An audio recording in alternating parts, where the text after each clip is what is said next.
మగవాళ్లు లేకుండా ఆడవాళ్లు 100 నోములు చెయ్యొచ్చు. ఆడది లేకుండా మగవాడు సత్యనరత్రం కూడా చేయడానికి వీల్లేదు.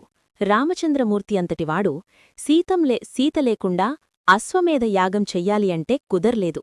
సీతాదేవి లేకపోతే బన్నారపు బొమ్మ పెట్టుకొని చేశాడు కాని 100 యజ్ఞాలు చేయడం కంటే కూడా ఒక కుమారుణ్ణి కనడం మంచిది. ఎందుకండి? కొడుకు ఎందుకు గొప్ప? కొడుకంటే కోడలుంటది. యజ్ఞం చెయ్యాలంటే కోడలుండాలి ఖచ్చితంగా. భార్య గతించింది అంటే వాడి పని అయిపోయినట్టే లెక్క.